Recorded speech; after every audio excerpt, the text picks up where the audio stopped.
Welcome, everybody. I'm Sharon Fang. I am a national board member for ARCS Foundation. I'm so pleased to have this opportunity to welcome you to today's ARCS Scholar Enrichment webinar. So at the beginning, I wanted to just say a word about this ARCS Scholar Enrichment series. This is an initiative launched by our National Scholar and Alum Relation Committee to launch this program to really aim at equip our scholars and also our scholar alums with soft leadership skills that such as communication, business acumen, networks skills that will support their career development aspirations. So this is second in the theory. And today, the title of today's webinar is Cracking the Code, Why Trust is at the Heart of Science Communication. I'm so excited to welcome our distinguished speaker, Dr. Judy Giordan, an old friend as well. If I'm going to go over Dr. Giordan's illustrious career, we're going to be here all night. So what I'm going to do is just pick a few things to really demonstrate the broad reach and Judy's experience across industry, academics, and the government. So to start, Judy started her career in industry, working in R&D all the way up as VPs of R&D at some biggest global companies such as PepsiCo and international fragrance and the flavors. That's her industry side of experience. Then Judy also has been professor of practice at several universities such as Oregon State, University of Southern Miss, and then she crossed over to the government side, become the IGERT, this is an NSF program, IGERT program officer working in Washington, D.C. for several years. The recent gig Judy has is the immediate past president of American Chemical Society. And Judy also, with all this going on, somehow managing to found Chemical Angel Network. This is a venture capital network, and she's also managing director of Ecos VC. This is a venture capital. Judy is, with all these great experiences or titles, what impressed me most over the time I knew her is her ability as a super communicator. I haven't seen nobody better in terms of communicating whenever she wants to communicate. And her recent gig actually is launching this podcast web communication platform called Trust. She's going to go over a little bit on that, really aiming at building the trust in science. What's even more pressing at this time in our society? So we're very excited to welcome Judy as our speaker. Oh, I would be amiss if I didn't mention Judy received PhD in chemistry from Maryland, and she's also a Humboldt Fellow working in University in Goethe University in Frankfurt. So Judy, thank you, and take it away. Well, thank you, Sharon. And yes, we have been friends for a very long time. And someday, if I get to meet any of you, I can tell you about some of our exploits together in Shanghai, China, which were a lot of fun. Let me tell you, we got lots of things together, but that one was a highlight. So first of all, let me welcome you all myself and thank you for showing up. And congratulations on being ARC scholars. This is really serious stuff. And especially in today's world, it's not always so easy thinking, do I want to do the hard stuff of science? Gee, if I did AI, if I did venture, if I did maybe, you have to start with something. And science today is needed more than ever before. But it also means that it's not as easy maybe as it used to be. Because as scientists, we need to be more than just scientists today. I argue we need to be communicators. And we have to understand who trusts us and who doesn't. And we all know that you really can never trust an atom because they make up everything, right? So it's kind of what it is. Yes, I know. Bad chemistry humor. Just humor me with that for a little bit. So let's take a little walk ahead and see where we're going to go with this. And especially giving you guys some skills about thinking about science, communication, and trust. So I'm a big believer whenever you give a talk, you do a few things. You always start with what you're going to tell them, then you tell them, then you tell them what you told them. And that way people understand that. We don't always do that across the board in science when we give a talk. We try to work through the problem, work through our methodologies, and then the main messages. But in business, we like main messages first. People like to know where they're going. So I got three of you for this one. First of all, trust in science and communication in science exist together today, and they don't exist in a vacuum. I will argue, and many others will as well, that they're deeply rooted not just in the science part, but in a broader view that human beings have of each other and of institutions. And don't make a mistake, science is an institution globally. It's a global institution. And all scientists, we can do a lot to improve trust in science, but we have to think about doing something else as a new role. We have to embrace the idea of being science communicators. No, this is not the same as you talking with your friends or your grandparents or whomever or your other scientists about what you do. It's about communicating to the general public and to others your excitement about not your science, but science in general and your understanding and truly being a science communicator. And the third part, there's embracing two sides to this trust in science and scientists thing. It's not only how the world sees us and sees science today, it's how we see the world and how well we trust them and how we trust non-scientists and how we represent it to each other. So during this, I'm going to give you some information. In the end, we're going to give you some ideas of how you can extend your skill set in very specific ways. And during the entire presentation, we've got poll questions so that we can hear your voice. So let's start. Sharon kindly mentioned a new combination newsletter and podcast. We haven't started the podcast yet on trust. And I'm going to use the byline from one of the ones I did in March because it's important. Trust is not a simple abstract notion. Trust is something that is built and earned and sustained through consistent actions and specific circumstances. Trust is an assured reliance on each other, on our reliability, on our integrity, on our honesty, on our ability, on our consistency. And there's a lot of stuff that shows that trust today, whether in science, but mostly in other human beings. So let's start with the other human beings part so that we can understand how that falls into trust in science, is under pressure. There's this concept called liquid modernity. In liquid modernity, everything is built to not last. To not last. Your job isn't built to last. Your relationships aren't built to last. Your clothing isn't built to last. Your car isn't built to last. Everything must be proven over and over and over again. And at a time with AI giving answers that sometimes it hallucinates, and I will argue being very similar, but in a more profound way, to the Industrial Revolution of the late 1800s, early 1900s, where people lost their jobs, horses were going out, horse-drawn carriages, people were having all of these things that they couldn't get before. People didn't have the jobs they used to have. AI is also doing that to us as well.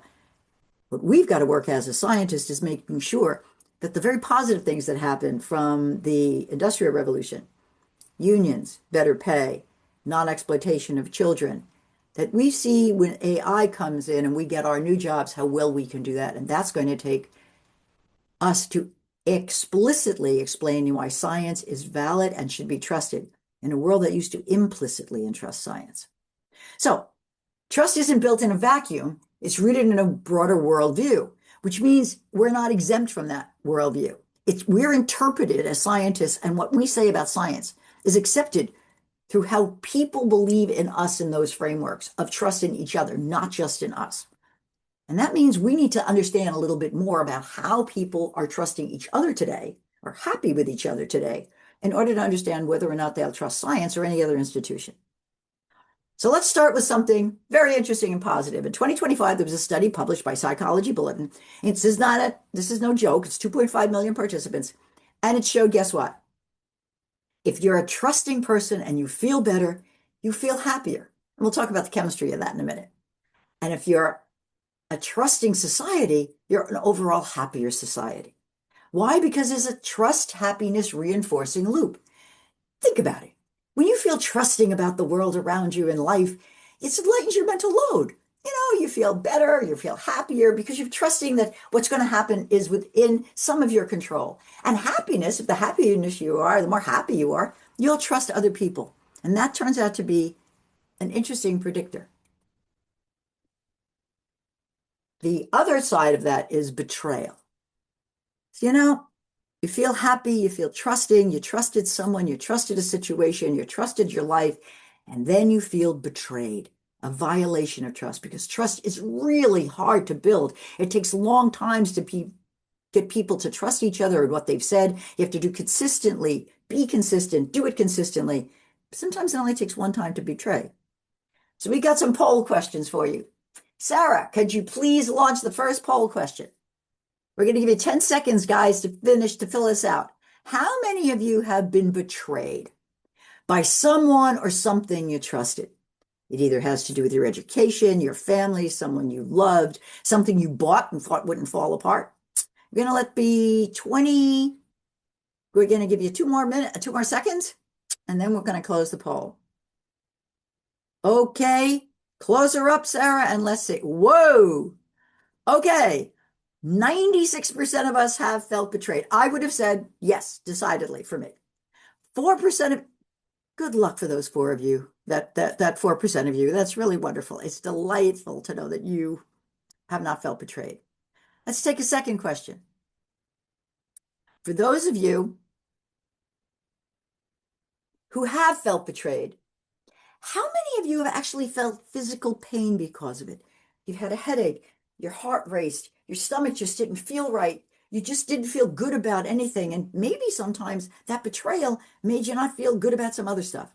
Sarah, can you launch that poll, please? And let's see how many of you have felt some physical pain and distraction because of the horrors of feeling betrayed. I'm going to give you another 3 seconds. 1, 2, 3. Okay, Sarah, end the poll, please. Interesting. So the majority of you have felt physical pain because of it. It's not unusual. So let me tell you a little bit about the chemistry of this. This is science after all, and I am a chemist, right? So the happiness molecule, the trust molecule, and the love molecule. If you've ever loved someone or something very much, and you feel calm and loving about it, oxytocin combined with vasopressin, but with trust, it's oxytocin. You feel safe, you feel unbetrayed, you feel loved, you trust others, and you feel good about it. Serotonin and dopamine, as they do with love, also play a very strong part in trust. And these are biochemical reactions that wash your brain and help trigger brain links that stay there for a while. And the minute you feel betrayed, cortisol kicks in and it starts breaking down those other links rather quickly. And it's replaced and it creates new brain linkages. We can fix them. Any one of us who have felt betrayed has worked hard to feel, I'm going to be fine, and you've overcome it. Some betrayals are harder than others. But there's real chemical reasons for this. So think about that chemistry when you answer the next poll question. How happy do you usually feel? Could you launch it, please, Sarah? I mean, on a daily basis. In general, not just if you did something good in the lab today or you had a good dinner or something, but in general. Do you feel really happy? Happy? Kind of happy, maybe sometimes. Not usually happy. Not happy most of the time. Give you another couple of seconds.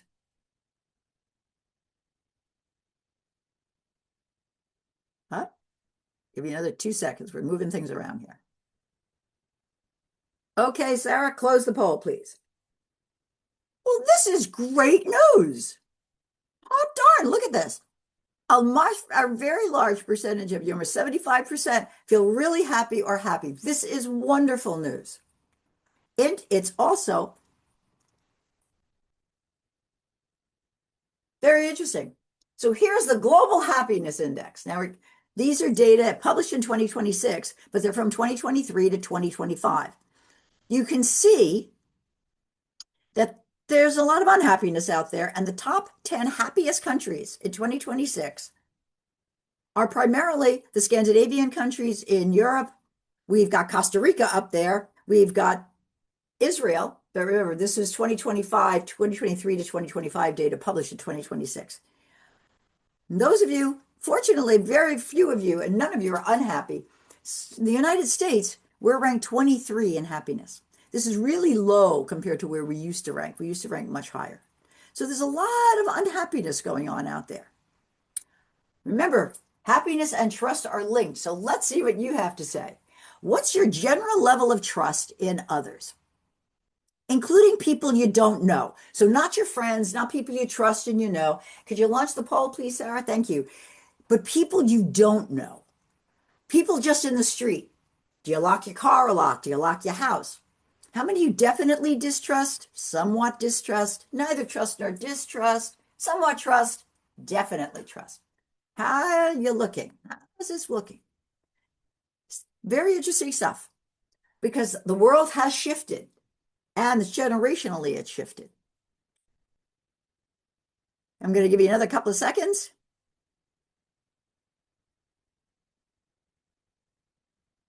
Okay. Oh. Okay. 1, 2. Please close it, Sarah. Very interesting. You're a very solidly centered group of people. You're willing to be there, you somewhat, but not. But let's look at what the rest of the world has to say. I think you're going to be shocked. Distrust has taken over. Think about this. Half the people who've taken this survey, and this is from 2025, half of them, 47.58, half of them cumulatively, definitely distrust or somewhat distrust. And fully almost 84% if you add in neither trust or distrust. If you look at definitely trust versus somewhat trust, that is a very small percent. Very small percent. You are doing much better. But you're living in a world which is balanced off by being not very happy all the time and rather distrustful. And this is actually showing trends in the United States. It's a long-term trend.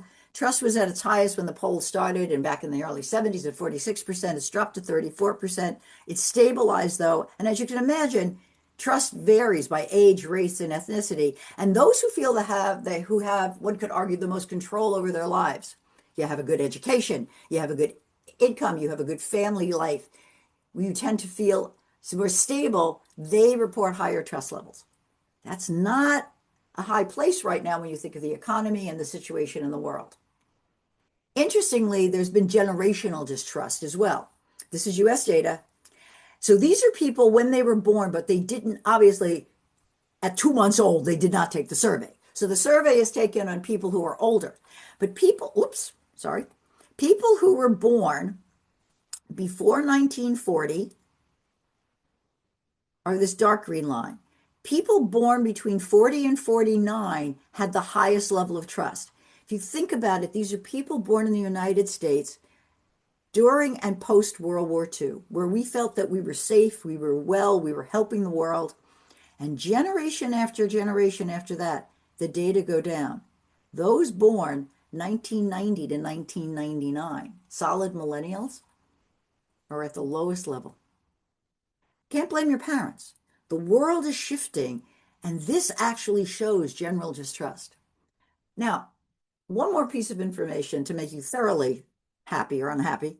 In a recent data from 2026 Edelman Trust Report, 70% of respondents said they are unwilling or hesitant to trust someone who has different values, facts, problem-solving approaches, or cultural background.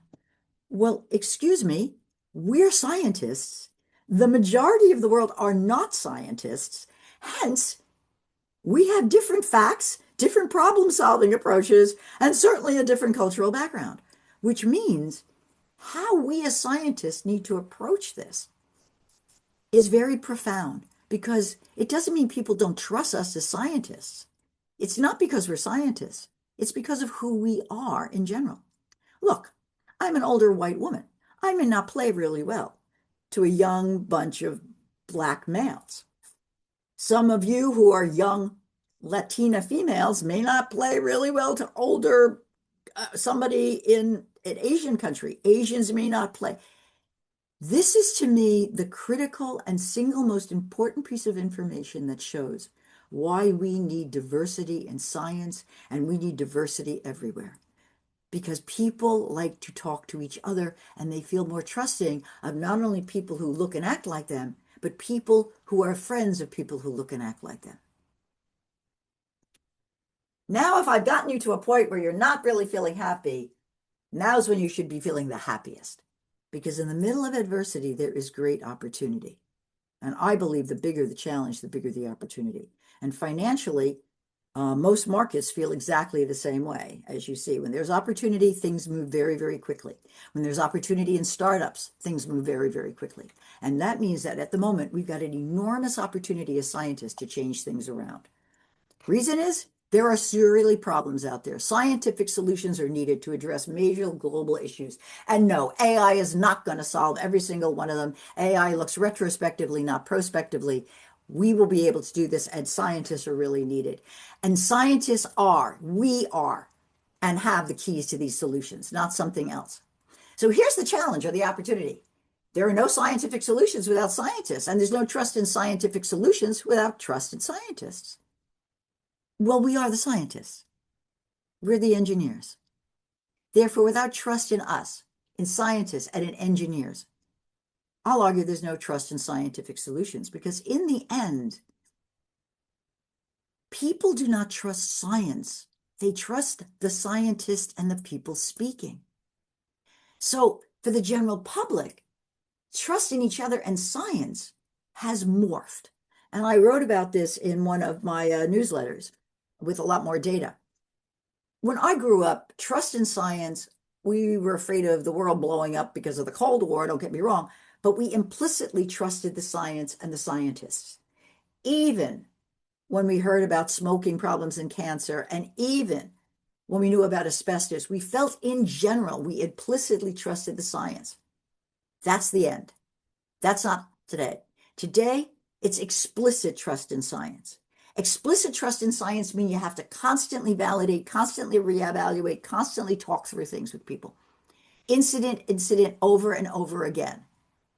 And think about what the trust the general public has right now. It's getting barraged with comments about from pseudoscience to people who don't know anything about things. We are not speaking enough. Don't get vaccinated. I don't trust the science, but where's my heart transplant? And the whole idea of we understanding, we as scientists and engineers know that every time we do a new experiment, we could say what we said last time was wrong.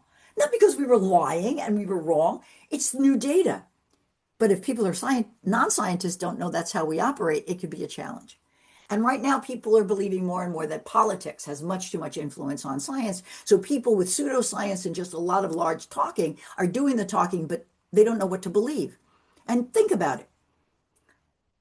Trust in science, COVID communications failed, the belief that there was lousy misinformation, and all of this was from 2022, 2023. It's still feeling that way. And think about it, when we have new data in science, we blurt it out there in the media, and people aren't trusting the government anymore to tell them things. They're not sure what to believe. So they're getting a barrage of information they cannot always discern. We are pleased when we overturn a model and we tell a new model, but that scares the general public. Eat eggs, don't eat eggs. Eat fat, don't eat fat. Trust the climate models, don't trust the climate models. And then there's organizations like the Academic Research and Development Association that actually claim that they can add the names of people to already written scientific papers and publishers, and there have been lawsuits against publishers who have actually allowed this to happen without knowingly in some cases. So what does this really mean about trust in science? The good news is that most people have trust in scientists to do the right thing.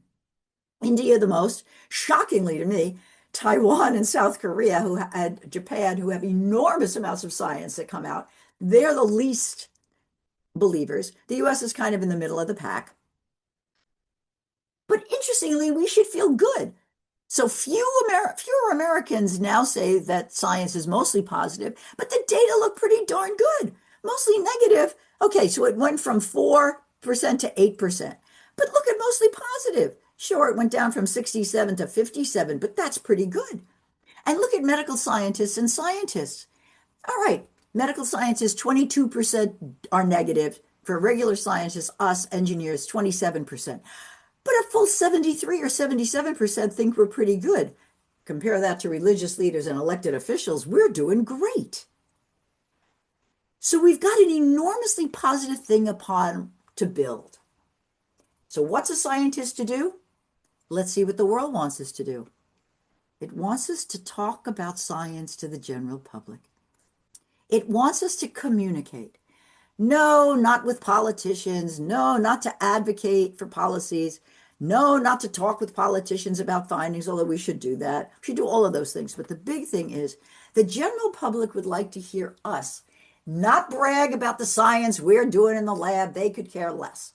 But use our expertise and our voice to help them understand things that are concerning to them. Because, as I said before, it's lack of trust in what we're saying and how we're saying it. It's not lack of understanding that leads to the fear of the science.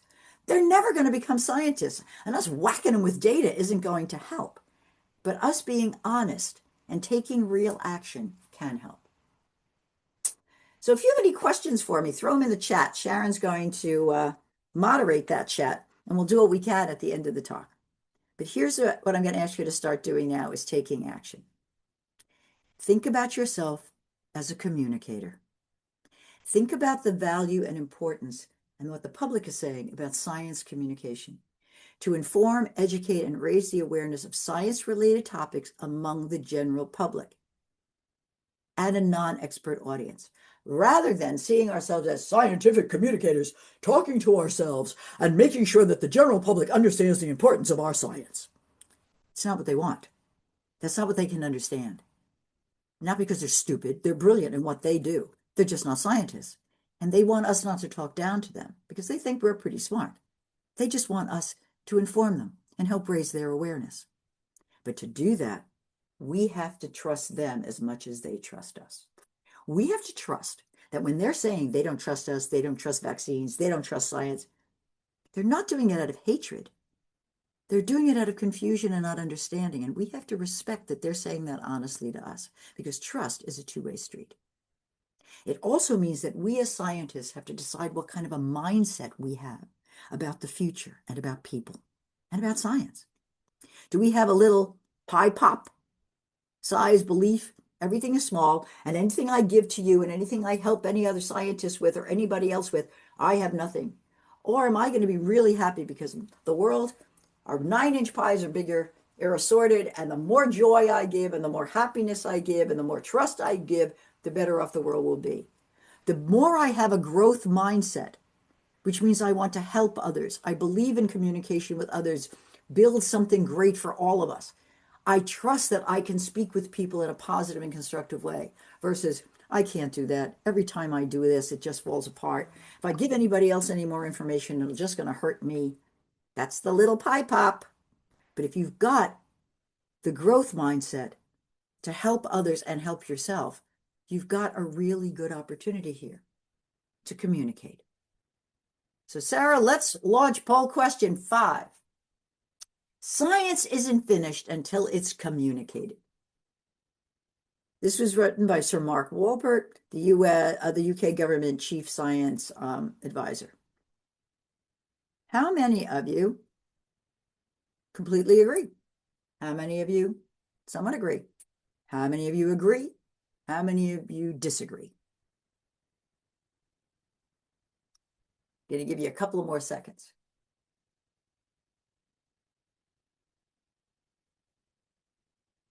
Okay, 2 more seconds. Come on, guys, keep going. Only half of you. I'm going to give you a few more seconds because I want you to all set up here what you're doing. How many of you completely agree, somewhat agree, or disagree? Come on, let's get up to 100% participation here.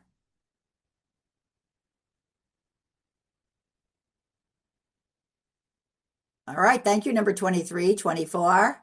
Keep going. All right. 2 more seconds, Sarah. Okay, close the poll, please.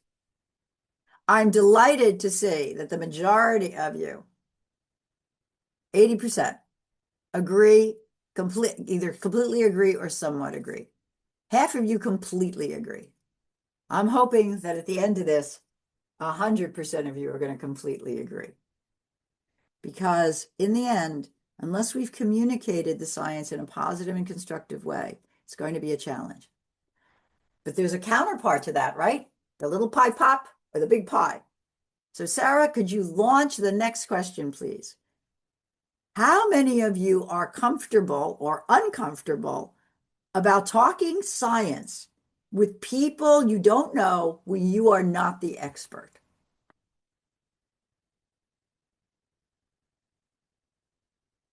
You know, you can agree or disagree about the communication, but how many of you are willing to actually do it? And be honest, because there are tricks and ways to take people who are not comfortable and help them. And there are tricks and ways to take people who are comfortable because they think they're good at it, but could learn a few more things and get them even better at it. Ah, come on, keep going. 2 more seconds. Okay, Sarah, end the poll, please. Hey, an even split. Thank you for being honest. I give you credit for that. This is not an easy thing I'm asking you to do. Many of you might be watching me give this talk. Some of you may have even seen me speak in other places in public. I am not someone who, I'm a scientist like everyone else. When I first started out my career, the thing I hated to do most was to talk to others. I just wanted to be in the lab and do my thing. And then the skill sets I showed that I should really lead things, and they wanted me to lead things. And then they decided they had to send me actually to charm school because I was bad at talking with people. And that's actually how I met my husband. I was assigned to him because he was a brilliant scientist. He's got a PhD from Harvard in chemistry, but he had turned into a great communicator. And Sharon knows my husband Larry well, and he was a great communicator and very loving and kind. And so that's how we met. I was given to him as a protege because the science I did was great, but people were getting mad at me. So this is not an easy thing to do, to learn how to communicate, but it is a learnable skill. So poll question number 7. How many of you, go ahead, launch this one, please, Miss Sarah. How many of you love to reach out to those you don't know and talk with them? Not only about science, about anything. You walk into a restaurant, you walk into a bar, you walk into whatever, and you love doing it.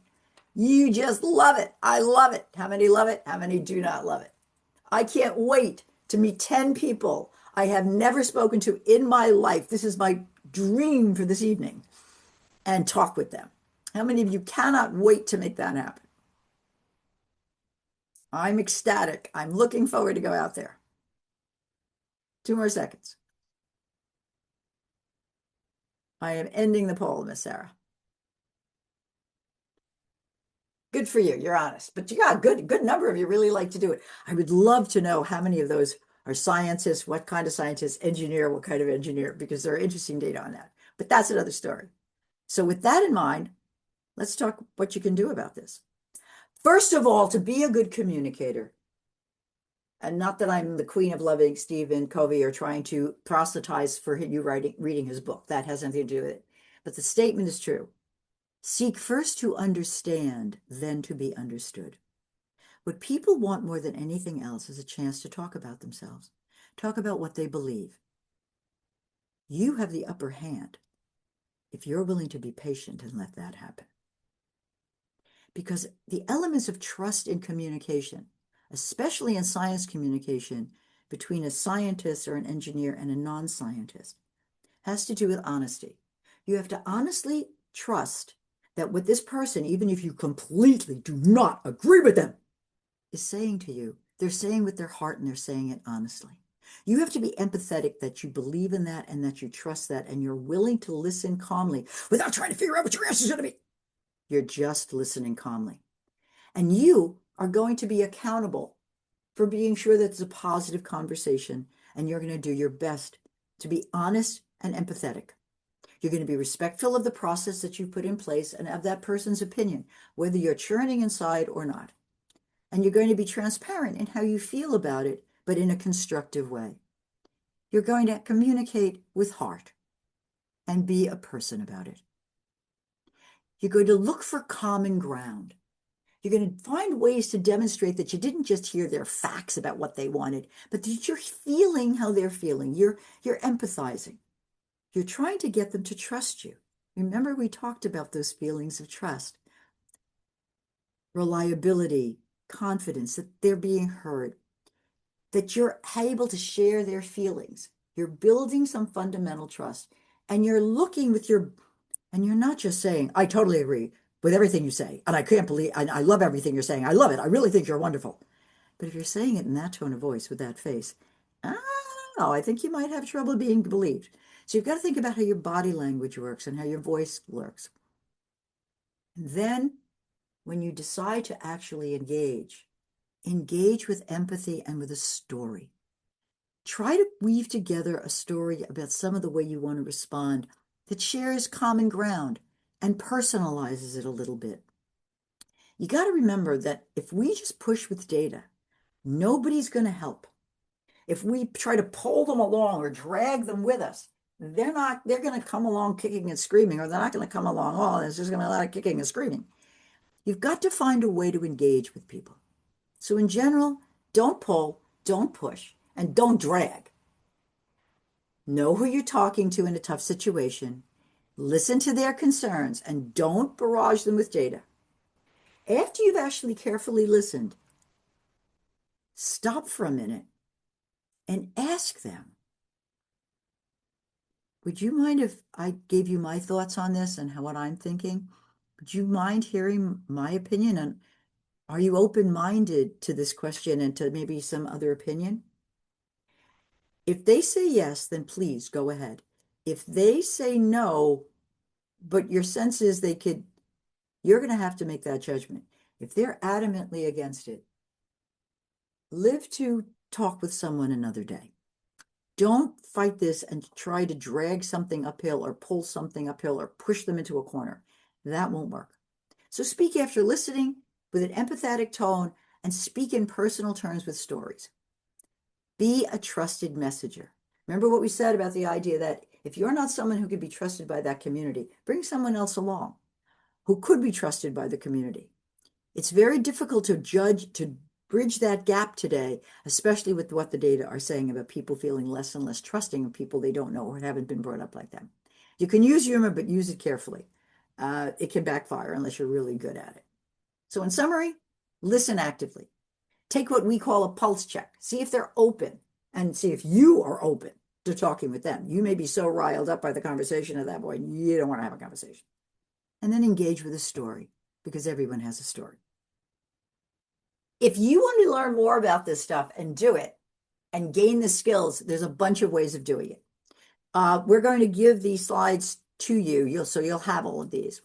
But when I was president of ACS, we did a lot of work on this. Cracking the Code, How to Navigate Trust in Science Conversations is a free online newsletter that comes to you for 6-7 weeks. It trains you in every step. It asks you to do certain exercises with others, people you know, people you don't know, to practice. And it gives you all the pieces we talked about, but in an actual one-on-one workshop. It's totally free. You do not have to be a member of the American Chemical Society, and anyone can apply for it.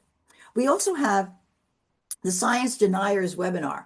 We did a webinar, myself and a chief scientist at NASA, who's science communications at NASA. We're the speakers. It's a fun time, and it's a very interesting webinar that we've done. It's about an hour. And another example is what Chemical and Engineering News did in Science We Trust, Stories from the Field. There are science communicators, faculty, industry people talking about some of the challenges and opportunities about actually becoming a scientific communicator. And then, of course, if you're interested in our Trust newsletter, that too is on Substack. This is the QR code, and it's absolutely free. Comes out, I've been working hard at making sure it comes out about once a week. Sometimes I'm a little slow in writing them, I admit it. I write them with my business partner, Joseph Steig from Ecos VC. Last poll question for you guys before we open it for questions, and that is, how many of you are willing to think about taking action in some way about this? May not be perfect, may not be wonderful, but at least you're willing to say, you know what, I admit I have to be a communicator. I have to figure out a way to do this. I'm going to leave it open for a few more. I'm going to see if we can get more of you to participate.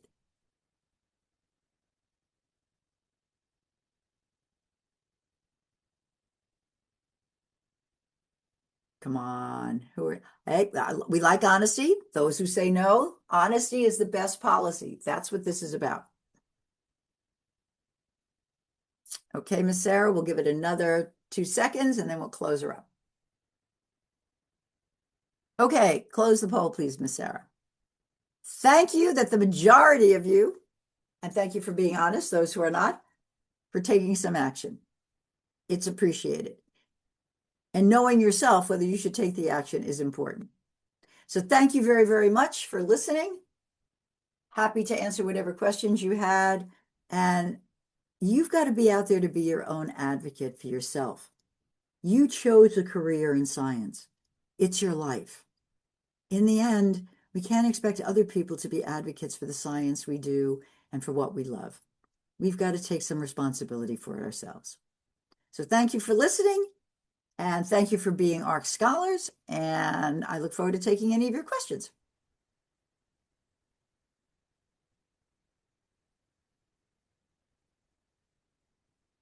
Okay, Judy, actually, I do have a question here in the chat. We can get that started. Sure. The question is really, as a student or early career professional, do you have any specific recommendation on where to find what means, how to communicate with general public? You gave a whole bunch of training resources at the end, but are there any other places you can look for Yes, different ways whatever to find? professional society you're involved in. Okay, so it could be, if you're an engineer, chemical engineer, it's AICHE, it could be IEEE, it could be MRS, Materials Research Society, could be ACS, could be American Physics Society, APS. All of them have things that they're doing in communication to one extent or another. Absolutely. You could also, there's an organization, I personally never been part of it, but it's called Toastmasters. And it's in every location. And what it does is it helps you gain the skills and the confidence to talk about things if you're someone who doesn't feel comfortable doing that. It can be on any topic. Some people, it's about that they love to have recipes and they like wrestling. Some people, it's just to give them the confidence to stand up and talk. You can pick whatever topic you want to talk about, and they can help you gain those particular skills. So Toastmasters is also all over the place, and that's something you could do. You could also try, I don't know on your campuses and things like that, but sometimes there are groups that actually are doing public speaking and conversations. You could actually think about, this could be interesting. In each and every one of the universities in which you're located, there's usually some major that has to do with journalism or communications or writing or something like that. Wouldn't it be interesting as scientists if what you wanted to do was reach out to those departments and say, what we'd like to try to do is put together some of your skills in communication and help us gain some of those skills in scientific communication. So there's the broad ones that I've shared with you that you're welcome to look into. There's Toastmasters.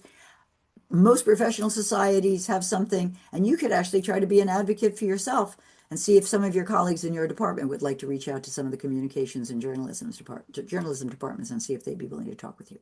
Those are some very concrete ideas I would start with. Thank you, Judy. Actually, as we're waiting for more people to submit question, I do have one about storytelling. So we scientists, for those here, forgot to introduce, I have a PhD in chemistry as well. We tended to use data as the way we tell story, right? We present the data, the curve, the table, and then we said, here it is. what more story you want. So can you maybe just give a little bit more guidance or advice on to a non-scientist? Those data are really overwhelming and they don't really speaking to the language they used to. So how do we think about storytelling, if you could? That's a great question. Everybody think the following thing in your head right now. You're in an airplane. You're sitting next to someone and they are shaking. And you say, "Are you all right?" And they say, "I'm terrified of flying. Terrified. I'm terrified that I'm in this little tin box. It's going to go up there and then it's going to get whacked around by the air and the currents, and there might be lightning and there might be thunder, and I can't breathe, and I can't breathe, and I just can't do it and everything, and I'm just really very, very nervous." To someone like that, would your first response be, "Did you know that statistically it is far safer to fly in an airplane than it is to drive a car? As a matter of fact, it's statistically far safer to fly in this airplane than it is to cross the street." Would you actually do things like that? Or would you say, "Oh man, I kind of get nervous sometimes too when I travel. I mean, you never quite know what's going to go out there. What do you think you're the most nervous about? What do you think bothers you the most?" "Well, I'm afraid that the plane's going to go down and yeah, I understand that. I'm not personally afraid the plane's going to go down, but I don't like bumpy weather either or anything else. You know, is it helpful if I talk to you? I've always been nervous too. When I was a kid, I used to get car sick, and I used to hate going in cars because no matter what I did, and I didn't want my parents upset with me, I knew I was going to get car sick. And so I totally get it and I worry about sometimes when it gets bumpy in a plane that I'm going to get sick. So I'm hoping it's not bumpy either. Really, that bothers you? Yes. So what I've just done is I've engaged someone in a story. I've empathized with them that I understand about their concerns about flying. I've shown them that while I don't have a concern about flying, I did have a problem as a kid. I even have a problem now when I'm not driving the car, getting car sick. And I asked, "Is there something that I could do about it?" I never tried to throw data. "Did you know it's safe for this, safe for that?" Think about a story that you would do like that. My dad was in the grocery business. My dad was a produce manager in a big grocery store. He wasn't college educated, only had a high school diploma. My mom was a school teacher. And I've had a lot of people come up to me about GMOs and how they hate this and how they hate that and everything else. And I'm like, I hear you. And I was global head of R&D and a corporate officer for international flavors and fragrances. So we did a lot with food and fragrances, as you can imagine. That's what we did. But when people would come up to me and start really becoming very incensed about food and additives and everything else, I would say, "I understand. My dad was in the grocery business, and there wasn't a lot of food, and you kind of, we I hear what you're saying, and it's better to eat food that's better for you. And I hear you about highly processed things. I wouldn't eat that much of them either. And I understand, but I have to say, I kind of think that we get a little worried about it. I mean, you can wash the oranges, you can really wash this, because I grew up eating this kind of food and we washed it carefully and everything else. And I know there's more pesticides today. So I didn't give data. I just gave a story about my dad. And that's actually a very true story. I've had that conversation with a lot of people about my dad. Does that help at all, Sharon, with kind of example? Yes, yes, no, that's a great example is, because our instinct is just go to data, statistics, and numbers, because that's who we are. But for non-scientists, it's a very ineffective communication channel. So your example was great. And what And really counts is listening carefully to what the other person has said to you before you start the conversation, because you usually can find a hook in there that you can find that you can build a story around. It requires that listening, because if all you're doing is trying to tell your story, you're not really listening to them, and that's not going to help. great. Yeah, no, that's a very refreshing thought is really communication is all about the other not about you. So that's sometimes is where we started on the wrong foot. Is like I have to convince them. I am doing this great science. This is, you needed to really think about communication is about the messaging to them and that they can get it, not about you. So that's great. And Okay, it's any other And it's difficult if questions in you're not here? an expert in that area. So Yeah. if somebody's upset about climate science and you're not a climate scientist, I will argue you're in a better position to answer the question because you can answer it from your heart and with heart, not just from data because you're not an expert in climate science, so you can't like rattle off data because you don't have all the data. Yeah. Okay, here's a great question, Kimmy. Thank you so much for your talk. Could you expand a little on evaluating when the audience is going to be willing to listen and open to discuss versus when they're not? How do you know? Absolutely. That is an incredibly challenging question. So if you're in a large group, so I give this talk on trust or on something else in a large group, you can actually, if you give a darn, you can watch their body language. And if you generally see tension or when you tried to crack a joke, they didn't crack a joke back with you or something, you realize they're absolutely not with you. If you're talking one-on-one with somebody, you've got a better chance at figuring it out because you're watching their body language. So, sure, you scientists, you're all alike. All you think is that is the data matter. You actually think I give a damn about what you think. Yeah, well, I actually, okay, okay, but I don't think, I think you lie. I think you lie to me all the time. You never want to tell the truth. Somebody like that, I would be a little careful how I approached and decided I was going to have the conversation with. I would say, interesting, I hear your point. I'm sorry you feel that way. Um, can I ask you, why do you feel so generally you don't trust scientists? I mean, was there an incident in the past? Help. So if you are courageous enough in that confrontational situation, you can ask a question like, is in the past, I mean, what happened? Something like that. If you're not, then you just got to disengage. If those are the easy ones, the harder ones are they start out really friendly.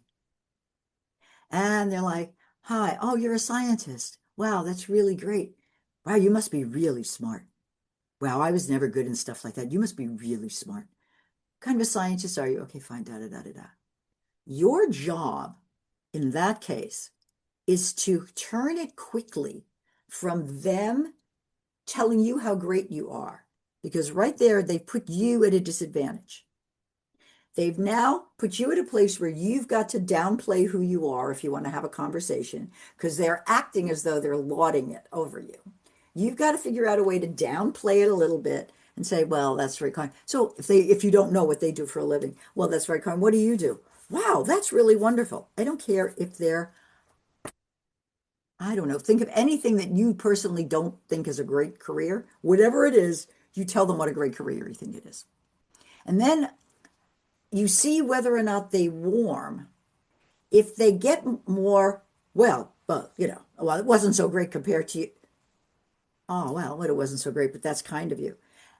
You're trying to judge whether or not they want to have a conversation. Try some neutral questions to actually engage in a little bit of conversation. If they start escalating their voice and their emotion, but not in an animated way. I mean, you can escalate like this and feel excited. But if they're escalating in an animated way and you're not really sure about this, you can always ask the question, I'd love to talk with you more about this. Are you really comfortable having this conversation? It's that pulse check and see where they're going. But don't assume just because they're being nice in the beginning that they're going with you. Try to just test it out a little bit. And just be comfortable before you go too much further. And if you are comfortable, go right ahead. I have examples of situations I can, as you can imagine, I'm older, that they started out great and I thought they were going to be fine. And man, I misread that one. And examples where I thought they were going to be terrible and they calmed themselves down. You got to give it a little time. But if your gut is feeling this is bad, go with your gut. But don't disengage in a way that burns a bridge. Just disengage in a nice way. I hope that helped. I hope that answered the question to some extent. Yeah, that's great advice. I think that's somewhat, kind of covered the next question, which is about you are really under attack. Well, how to respond. You already talked about how you disengage when people are really coming on very strongly. They don't seem to be open-minded at all. I guess you kind of cover that is how you can graciously disengage. There's two different situations. There's one situation where you have a way to gracefully retreat. There's others, you're in a public forum, you're on a panel, you're the speaker. That is very tricky. If you're in a public forum and you're being confronted with questions by a member of the press or something like that, or you're being attacked from the podium, you're speaking at the podium and you're being attacked. That's very different than if it's a one-on-one situation, or you're at a national meeting, you're at some meeting and things like that. But if you're being really attacked, so if you're in a public setting, the challenge is to diffuse it, is to say, I hear your pain. I hear what you're saying. I really do. And I respect what you're saying. Remember, it's the always, hear you and empathize. It's the hard thing. It's the empathy thing. But I respectfully disagree with you. So that actually happened to me at a talk on trust in Chicago. And there were a lot of people in the audience and there were a lot of people online. Okay. And it was a very big auditorium. And I gave a talk on trust, different than this one, a different slant. It wasn't on communication, it was on trust. And there was a gentleman in the audience, an older gentleman in the audience. And he raised his hand and he started screaming at me. And everybody was kind of shocked, right? But he started screaming, I disagree with you. I disagree that you're not supposed to tell people data. That's what we do. We're scientists. The data are what really matter. He's a physicist. And he was really screaming. He was really screaming. And everybody was just looking at me like, what is Judy going to do? And Judy did the following. Judy did everything she just told you. I hear you. I hear you loud and clear. And I hear your opinion. And I know that you're a distinguished scientist. And those data mean a lot to you. But I respectfully stand by my opinion. And when it's a non-scientist, trying to scream at them and barrage them with data is not going to help. So I respect your opinion on this. I hope you'll respect mine. And I stood down and everybody started to applaud. First of all, it was dead silence. You got like 60, 70 people in a big auditorium and you got another 50 online. I was a little tense for a second, but everybody stopped and then everybody turned to him and me and just applauded. So it depends on the situation. In the end, a quieter tone of voice, a smile on your face, respect, but I'm not going to agree with you, but doing it respectfully often wins the day. Mm-hmm. That is wonderful. Well, on that note, we're so quickly come on to the hour, and really wanted to thank you, Judy, for a very insightful and inspirational talk about how every scientist can become science communicators, and we are the ones could, and to advocate for science among our general public. So before I close, I do want to let everybody know this talk is recorded and it will be released on ARCS YouTube channel within the next week or so. So within the next week, you're going to receive an email which will have a link to this recorded talk, a PDF file of the slides that Judy's used today, as well as a survey. We really appreciate your feedback about how you see the value of these kind of seminars and what other topics you wanted to have and how we can do better to really help you to achieve your career goals. So with that, thank you very much for attending. Thank you, Judy, really for a wonderful talk. And everybody have a great Friday and have a great weekend.